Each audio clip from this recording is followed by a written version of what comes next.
Yo, what's up guys? Back again with me, Koko Jojo. Kali ini gue pengen ngebahas sebuah earphone atau TWS yang merupakan saudara dari sebuah headphone Sony yang udah gue bahas beberapa minggu lalu. Dan langsung aja ini dia, Sony WF-1000X Mark III. Oke, kalau dari seri namanya, si Sony WF-1000X Mark III ini udah kedengeran banget lah ya, kayak sebuah earphone atau TWS yang merupakan saudara dari Sony WH-1000X Mark III. Dari kode namanya tuh udah kayak kelihatan jelas banget kalau emang ini dua-duanya sebenarnya ada tiga. Jadi dia ada satu saudara lagi, earphone Bluetooth yang kalian taruh di leher kalian. Nah, si earphone Sony WF-1000X Mark III ini merupakan counterparts dari headphone Sony WH-1000X Mark III. Nah, untuk Sony WF-1000X Mark III ini sebenarnya dirilis di tahun 2018 dan dia sebenarnya punya dua varian warna black dan juga warna silver. Nah, tapi kebetulan untuk warna blacknya itu gue nggak punya, jadi gue punya yang warna silver. Untuk warna blacknya itu mirip dengan yang ada di Sony WH-1000X Mark III yang sempat gue review sebelumnya, dan ini adalah yang warna silvernya. Cuma menurut gue untuk warna silvernya sendiri, ini menurut gue agak sedikit, warnanya agak krem ya, jadi mungkin bisa dibilang krem silver gitu kali ya. Dan untuk harga sendiri, Sony WF-1000X Mark III ini untuk barunya itu ada di harga 1,9 sampai dengan 2,3 jutaan. Dan untuk link pembelian sebenarnya gue taruh juga di kolom deskripsi di bawah. Jadi kalau misalkan kalian pengen langsung belanja, abis selesai lihat video ini langsung aja cus belanja. Dan seperti biasa sebelum gue mulai video kali ini, jangan lupa juga untuk dukung Koko Jojo. Caranya gimana? Dengan klik tombol like dan juga klik tombol subscribe-nya. Dan langsung aja ini dia, Sony WF-1000X Mark III. Pertama-tama di sini akan gue bahas adalah secara desain. Secara desain menurut gue desain dari Sony WF-1000X Mark III ini cukup kelihatan minimalis dan juga cukup kelihatan premium. Cuma emang secara ukuran kalau di-compare dengan earphone TWS lain, ini adalah AirPods Pro, udah ditambahin casing. Menurut gue si Sony WF-1000X Mark III ini masih lumayan lebih besar gitu. Jadi emang secara dimensi, si Sony WF-1000X Mark III ini cukup bulky, seperti itu. Nah, di sini untuk casingnya sendiri, dia itu finishingnya 2 tone. Jadi yang bagian bawahnya ini warna krem silver, dan bagian atasnya warna gold atau warna chrome. Dan untuk varian warna hitamnya juga, lid bagian atasnya ini juga warna chrome seperti ini dengan tulisan logo Sony di sini. Nah, di bagian depannya sebenarnya dia ada lampu LED. Lampu LED-nya ini berfungsi sebagai indikator kalau misalkan dia lagi ngecas atau misalkan si earphone ini udah penuh. Jadi ini lebih kayak buat indikator notifikasi mengenai status dari earphone-nya ini. Lalu kita lihat di bagian bawah ini agak mendem ke dalam. Ini ada colokan buat kalian ngecas earphone ini menggunakan kabel USB Type-C. Jadi walaupun si Sony WF-1000X Mark III ini dirilis pada saat transisi antara antara micro USB ke Type-C, untungnya karena emang dia flagship, jadi dia udah menggunakan colokan charger USB Type-C. Lalu di bagian belakang nggak ada hal-hal lain yang gimana banget. Dan di sini kalau misalkan kita buka, di sini bagian depannya akan ada logo NFC. Jadi ini bisa langsung kalian tempelin ke ponsel kalian dan dia bakal langsung connect ke handphone kalian. Cuma ya karena NFC ini cuman berfungsi kalau perangkat lainnya itu ada NFC. Jadi kayaknya nggak bisa kalian pakai di komputer, laptop, ataupun di tablet kalian. Oke, langsung aja ini di bagian atasnya ini ada dua earphone Sony yang kalau ini tinggal langsung diambil aja. Dan di sini untuk earphone-nya sendiri bentuknya menurut gua agak sedikit beda lah ya pendekatannya. Jadi nggak kayak earphone AirPods di mana dia itu bentuknya kayak headset dipotong atau earphone dipotong. Nah, si Sony WF-1000X Mark III ini tuh bentukannya nih jadi kayak tinggal diselipin ke telinga kalian gitu aja. Dan di sini dia ada logo Sony-nya 2 biji, jadi emang kayak kelihatan branding banget lah kalau produk ini adalah produk Sony. Terus di sini ada kayak touch sensitive button atau kayak touch capacitive gitu lah, jadi cuman cukup disentuh aja. Terus di bagian belakangnya ini ada tempat buat kalian ngecas dan juga ini seharusnya ini adalah sensor kalau earphone ini udah udah kepasang di kuping kalian atau belum. Lalu untuk ear tips ini sebenarnya menggunakan, kalau dipegang tuh bahannya kayak memory foam gitu ya, jadi kayak agak sedikit berbeda dengan ear tips lain, dan nanti akan gue bahas selanjutnya. Terus di sini juga dia ada lampu LED indikator di sini. Oke, sekarang gue bakal ngebahas mengenai build quality terlebih dahulu dari Sony WF-1000X Mark III ini. Jadi Sony WF-1000X Mark III ini secara build quality bahannya itu terbuat full dari plastik, dan juga ini untuk finishing bagian bawahnya ini kayaknya bahannya dari bahan karet. Dan mungkin yang agak kurang dari si Sony WF-1000X Mark III ini, dia nggak ada sertifikasi water resist maupun weather resist. Jadi mungkin ketika kalian pakai sambil jalan-jalan ya, mungkin itu yang perlu kalian ingat, jangan sampai kehujanan ya si earphone-nya gitu. Sebenarnya gue agak bingung sih kenapa dia nggak mengincludekan weather atau water resist gitu ya. Karena ya rasanya earphone atau earphone kayak gini kan buat kalian pakai kemana-mana gitu. Kayaknya akan lebih better kalau dia punya weather ataupun water resist seperti itu. Nah, terus juga untuk bagian bawahnya ini karena bahannya karet, dan ini kalau kalian nggak pakai casing rasanya ini akan cukup mudah tergores dan bakal kelihatan banget. Terus juga bagian atasnya karena dari bahan plastik juga sama, jadi ini cukup mudah tergores juga kalau kalian nggak pakein casing sama sekali. Oke, pertama-tama fitur yang menurut gua cukup keren dan emang ada juga di versi headphone-nya, itu si Sony WF-1000X Mark III ini bisa kalian koneksikan menggunakan NFC. Jadi mungkin kalau kalian pakai ponsel Android itu kan akan ribet banget ketika kalian mesti koneksin Bluetooth gitu. Jadi kayak mesti masuk ke pairing mode, terus dia bakal nyari device-nya. Nah, sebenarnya kalau misalkan kalian pakai device Android itu tinggal kalian nyalain NFC-nya dan kalian tempel ke si Sony WF-1000X Mark III ini dan dia bakal langsung pairing. Nah, cuman sebenarnya yang gue agak bingung adalah ketika gue pakai iPhone, dan iPhone itu setahu gue juga ada NFC, cuman dia nggak bisa ngebaca NFC-nya si Sony WF-1000X Mark III ini.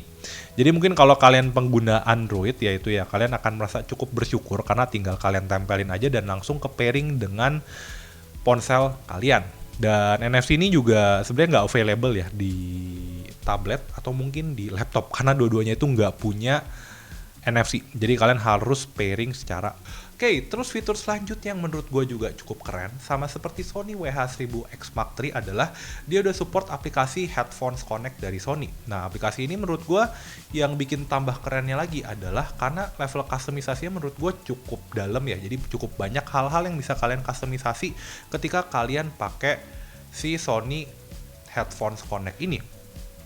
Terus fitur selanjutnya adalah ini di bagian kiri dan kanan dia tuh ada kayak touch sensitif gitu. Jadi kayak ada permukaan yang kalau kalian tekan dia tuh bakal ngaktifin komen tertentu. Dan itu bisa kalian ganti di aplikasinya di bagian sistem, dan kalian tinggal pencet setting. Di sini ada beberapa pilihan. Beberapa pilihan tuh di antara lain ada pilihannya ada ambient sound control, playback control, volume control, Amazon Alexa, atau nggak di-assign sama sekali. Seperti itu. Dan ini juga bisa di-setting di bagian left dan juga di bagian right. Cuman kalau untuk di bagian left itu dia cuma tap doang. Sedangkan di bagian right itu dia bisa tap, double tap, triple tap, atau continuous pressing buat ngejalanin si voice assistant kalian. Ini adalah by defaultnya seperti ini. Seperti itu. Oke, terus fitur selanjutnya adalah si Sony WF-1000X Mark III ini juga bisa kalian atur equalizer ya di ponsel kalian. Cuma mungkin yang agak beda dengan Sony WH-1000X Mark III adalah kalian nggak bisa ngatur reverb dan juga kalian nggak bisa ngatur sound positioning ya. Jadi level customisasinya cuma sampai ke bagian equalizer aja. Dan di sini equalizernya bisa kalian pilih beberapa template, atau kalian bisa pilih yang paling standar atau off, atau bisa juga kalian pilih custom seperti itu. Nah, oke, terus fitur selanjutnya adalah ambient sound control. Nah, ambient sound control ini fungsinya buat apa? Fungsinya buat kalian mengatur seberapa kuat noise cancellation kalian atau seberapa banyak suara yang pengen kalian masukin ke earphone kalian. Jadi misalkan kalau gue lagi di rumah, gue nggak terlalu pengen denger ya bunyi-bunyi lain, jadi gue pengen fokus kerja, gue bisa pilih noise cancelling yang ada di paling kiri. Nah, terus kalau misalkan gue lagi commute, terus gue pengen kayak ngedengerin pengumuman mungkin kayak lagi di kereta, itu bisa gue aktifin atau gue geser di sini sampai ke ambient soundnya itu di level 20. Dan ini nanti suaranya akan cukup jelas banget.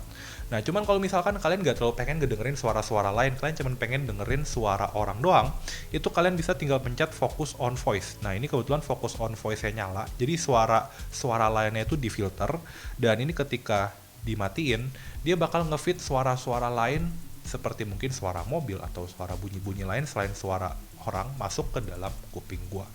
Which is sebenarnya menurut gua ambient sound control ini cukup banyak yang bisa dikustomisasi. Mungkin nggak kayak yang ada di AirPods Pro, di mana dia tuh cuman ada 3 mode.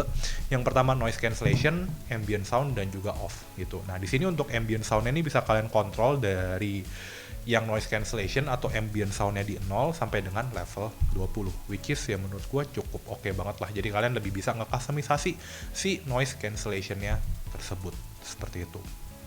Nah terus fitur lanjutan dari ambient sound control ini ada namanya adaptive sound control. Jadi untuk adaptive sound control ini dia tuh kayak pakai beberapa teknologi lainnya. Jadi dia tuh ketika kalian misalkan lagi pergi ke suatu tempat, dia bakal nganalisa nih, biasanya di situ settingan soundnya seperti apa. Oh ternyata misalkan pas lagi gue di rumah, gue lebih sering pakai noise cancellation. Jadi mungkin ketika titik GPS gue nyampe ke rumah, dia bakal aktifin si noise cancellationnya. Nah mungkin ketika gue lagi sambil commute atau lagi nggak staying, dia tuh bakal ngeganti settingan sound noise-nya gue tuh jadi settingan yang masukin suara atau ambient sound-nya tuh dinyalain. Jadi gue sambil jalan gue juga bisa denger lingkungan sekitar gue tuh lagi ngapain. Seperti itu. Nah terus ini sebenarnya ya fitur tambahan yang menurut gue cukup lumayan juga lah ada di aplikasi ini adalah di aplikasi ini kalian bisa ngecek level earphone kalian, baterai level berapa, dan juga bisa ngecek juga untuk casingnya baterainya sisa berapa. Ya sebenarnya menurut gue fitur ini hampir ada di semua earphone high end. Mungkin ada juga di beberapa earphone yang non high end, cuman ya aku seneng aja lah. Jadi gue bisa tahu kondisi baterai dari perangkat-perangkat earphone gue itu sisa berapa. Terlebih ini kan juga perangkat Bluetooth ya, yang mungkin bisa jadi gue lupa buat ngecasnya seperti itu. Terus juga di sini yang hampir gue lupa bilang, di sini kalian juga bisa ganti sound quality mode-nya. Jadi di sini dia tuh bisa priority on sound quality ataupun priority on stable connection. Jadi kalau misalkan kalian lebih pengen sound quality, dia bakal lebih memfokuskan buat nge-transfer data yang lebih banyak. Cuman kalau misalkan kalian lebih pengen koneksi yang stable gitu ya gue nggak ngerti juga, mungkin bisa jadi koneksi antara earphone kalian dengan HP kalian agak kurang bagus atau mungkin jaraknya jauh, kalian bisa pilih priority on stable connection. Dan di sini dia juga bisa ngaktifin si codec DSEE HX, bisa kalian setting auto ataupun bisa juga kalian matiin seperti itu. Nah, terus lanjut untuk kualitas suara dari si Sony WF-1000X Mark III ini menurut gue secara kualitas suara, kalau misalkan gue compare sama AirPods Pro yang bisa dibilang harganya ya lebih mahal beberapa ratus ribu, menurut gue secara kualitas suara gue lebih demen kualitas suara dari Sony WF-1000X Mark III ini. Karena secara suara yang dihasilkan ketika gua pakai, dia tuh ada kayak ngefit in suara bass yang menurut gua cukup punchy. Jadi kalau misalkan kalian ngedengerin lagu yang cukup banyak bassnya itu kayak ya cukup enak lah kalian pakai di kuping kalian. Nah, terus kalau misalkan biasanya kan earphone yang bassnya lumayan gede, dia punya mid sama high-nya nggak terlalu kedengeran atau kayak agak burem. Nah, di sini mid sama high dari earphone ini menurut gua cukup kenceng. Bahkan kalau misalkan gua setting sampai volume max itu si mid sama high-nya menurut gua agak lumayan tajam. Jadi ya perlu be aware juga, jangan terlalu kenceng juga volumenya karena mid sama high-nya cukup kerasa gitu ya. Jadi mungkin kalau volumenya sampai full tuh di kuping akan berasa kurang nyaman seperti itu. Oke, terus gue di sini bakal lanjut menjelaskan beberapa weakness yang gue rasain ketika gue pakai si Sony WF-1000XM Mark III ini. Yang pertama-tama adalah dari bahan ear tips-nya ini yang bisa dibilang menggunakan bahan memory foam. Gue sendiri sebenarnya bukan fans ear tips bahannya memory foam karena menurut gue kalau ketika gue pakai lama di kuping gue tuh kayak dia akan neken dinding kuping gue dan dalam waktu pemakaian lama tuh berasa kurang nyaman. Gue malah lebih prefer penggunaan ear tipsnya itu yang pakai bahan karet gitu. Cuman emang kalau bahan karet kan isolasinya kan nggak sebagus yang memory foam karena kalau memory foam kan dia akan ngikutin bentuk dari kuping kalian seperti itu. Terus lanjut ke hal kedua yang gue kurang suka sebenarnya secara desain earphone-nya. Jadi ketika kalian pakai earphone ini di kuping kalian, ini bener-bener kayak kelihatan banget gede dan kadang tuh kalau sambil jalan kayak walaupun sebenarnya si desain earphone-nya ini nggak gampang jatuh, cuman kayak kalian tuh kayak secara nggak langsung tuh berasa kayak aduh kok kayak mau jatuh gitu loh. Jadi kayak mungkin kalau kalian sambil commute tuh kayak berasa berasa kayak agak takut sampai earphone-nya jatuh kayak gitu. Oke, terus lanjut hal ketiga yang gue kurang suka sebenarnya dari earphone ini adalah gue ngerti si Sony pengen ngasih lampu indikator yang cukup jelas gitu ya. Cuman menurut gue buat sebuah lampu indikator dari WF1000 Mark III ini cukup gede, dan yang mungkin agak gue takutkan adalah dia akan mengkonsumsi lebih banyak baterai, walaupun mungkin nggak terlalu signifikan. Cuman kayaknya kalau dalam jangka waktu lama kan dia akan menyumbang juga terhadap pemakaian baterai gitu. Gue lebih prefer mungkin pakai indikatornya yang lebih simpel kayak yang di AirPods, cuman titik lampu satu kayak gitu. Ya ini cuman kayak preferensi gue doang ya, sotoy gitu, kayak sebenarnya pengaruh atau enggak. Cuman ya kan logikanya kalau semakin gede lampunya kan ya dia akan menggunakan baterai lebih banyak, seperti itu. Dan lampu LED-nya ini pada saat dia ngecas si earbuds-nya ini selalu nyala. Nah ini yang lebih bikin gue concern lagi karena lampunya nyala terus. So, in conclusion, pendapat gue mengenai Sony WF1000X Mark III ini, menurut gue ya di harga 1,9 sampai dengan 2 jutaan dia bersaing dengan beberapa earphone atau TWS lain.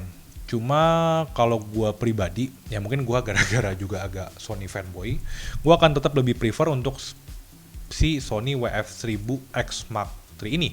Karena emang secara suara, gue lebih demen sama si Sony WF1000X Mark III ini, karena walaupun suaranya ngebass, tapi ya mid sama high-nya masih cukup jelas. Terus juga fitur adaptive sound control serta ambience noise-nya menurut gue juga cukup worth it buat sebuah audio TWS di harga 1,9 sampai dengan 2 jutaan. Dan mungkin kalau kalian pengguna Apple, earphone ini bakal lebih worth it kalau misalkan ya kalian emang suka ngoprek-ngoprek, karena secara level customisasi menurut gue masih jauh lebih banyak dibandingkan dengan AirPods Pro, serta emang secara kualitas suaranya pun menurut gue juga cukup oke dibandingkan dengan AirPods Pro, seperti itu. Oke, gimana pendapat kalian mengenai Sony WF1000X Mark III ini? Langsung aja kalian tulis di kolom komentar di bawah, dan jangan lupa juga untuk dukung Koko Jojo. Cara gimana dengan klik tombol like dan klik tombol subscribe-nya. Oke, dan kalau video ini bermanfaat jangan lupa juga di-share ke teman kalian. Dan last but not least, see you on the next video. Bye-bye.